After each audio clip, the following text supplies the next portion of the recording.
लग जाता है कल रात का क्या सीन है। तो वो बहुत एम्बेरस हो रही थी और बात बदलने के लिए कहती है कल रात तुम मेरी सिस्टर से मिले होंगे। तुम्हें मेरी फैमिली सिचुएशन के बारे में पता नहीं है ना।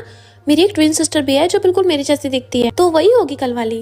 अगर तुम्हें यकीन नहीं है तो मैं उसे कॉल करके कंफर्म भी कर सकती हूँ। मिस्टर फू कहता है ओके कॉल करो, और फिर अपना फोन देने लगा तो कहती नहीं नहीं मैं अपने फोन से कर लूंगी। देन वो अपने फोन में देखती सोचती है मेरी बेस्टी ने मुझे एक नंबर दिया था कि जब भी कोई प्रॉब्लम में हो इस पे कॉल करना, हेल्प हो जाएगी। जैसे उस नंबर पे कॉल करती है मिस्टर फू का फोन बजने लग जाता है। ऑफ कोर्स अब तो वो पकड़ी गई थी तो कहती है सॉरी अंकल मेरी कोई ट्विन सिस्टर नहीं है, मुझे थोड़ी ना पता था कि तुम डॉली के अंकल होगे, वरना मेरी थोड़ी ना इतनी हिम्मत होती कि तुम्हें। वो पूछता है क्या नहीं हिम्मत होती, तो कहती है बाहर में जाने की हिम्मत नहीं होती। वो सोचता है लड़की तो इंटरेस्टिंग है, जब डूडू ने कहा कि लोलो उसकी स्टडी में हेल्प करेगी तो इसका नंबर ले लेता हूँ, और उसे अपने वीचैट पे ऐड कर लेता है। लोलो तो खुश होकर ब्लश करने लगी थी, बट वो उसे अपॉलॉजी लेटर सेंड कर देता है कि दोनों बेस्ट फ्रेंड्स मिलकर लिखना। फिर डूडू लोलो को कॉल करती है कि प्लीज मुझे बचा लो, मैं नहीं चाहती अंकल मुझे पढ़ाए, उससे अच्छा तो मैं जेल जाना पसंद करूंगी। लोलो कहती तुम्हारे अंकल तुम्हारी भलाई के लिए तो कर रहे हैं, और मैं यहाँ पे पार्ट टाइम जॉब करने जा रही हूँ। जो डूडू कहती तुम पूरा दिन जॉब ही करती रहती हो, फिर भी तुम्हारा रिजल्ट अच्छा होता है, तभी तो सारे टीचर्स तुम्हें पसंद करते हैं। क्यों ना तुम अपनी पार्ट टाइम जॉब करना बंद कर दो और मेरे घर पे आके मुझे ट्यूटर करो ताकि मुझे अंकल को ना फेस करना पड़े।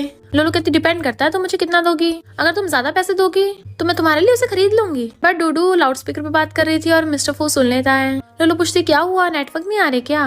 मिस्टर फू कहता है नेटवर्क तो आ रहे हैं पर फीस काफी एक्सपेंसिव है, क्या तुम सच में मुझे अफोर्ड कर पाओगी।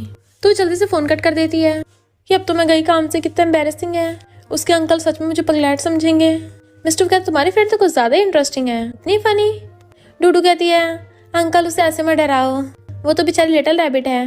फिर डोलू एक स्ट्रीट में पार्ट टाइम जॉब कर रही थी, तभी वहां पर डूडू आती है, तो वो उसे देख के खुश हो गई थी। मिस्टर फू दूर से खड़ा देख रहा था और कॉल करता है।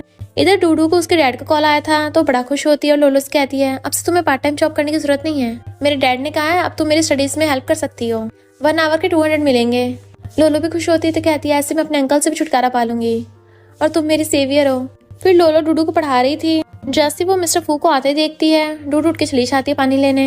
लोलो कहती मुझे अकेला मत छोड़ के जाओ। मिस्टर फू कहता है क्या मैं इतना डरावना हूँ, और तुम तो एक रैबिट से भी ज्यादा तेज भागती हो, और टी उठा के पीने लगा था। लोलो पहले तो रोकने वाली थी क्योंकि उसने उसका झूठा कप उठा लिया था, पर फिर कहती कुछ नहीं। देन वो उसे ट्यूटर की पार्ट टाइम जॉब दिलवाने के लिए थैंक यू करती है। मिस्टर फू कहता कोई बात नहीं, और जैसे दोबारा कप से पीने लगा था देखता है उस पर लिपस्टिक लगी है तो नर्वस हो तो वह साफ कर देता है। फिर वो देखता है लोलो वहीं बैठी बैठी सो गई है तो अपना ब्लेजर निकाल के उसे उड़ा देता है। इतने में डूडू आ जाती है, लोलो गिरने वाली तो वो उसे पकड़ लेता है और डूडू को चुप रहने को कहता है। वो कहता है इतने टाइम तक क्या कर रही थी यहाँ पे, तो डूडू बताती है कि ये तुम्हारा वेट कर रही थी, बोल रही थी कोई बड़ी प्रॉब्लम है जिसे तुम ही सॉल्व करने में हेल्प कर सकते हो। लोलो नींद में मिस्टर फू का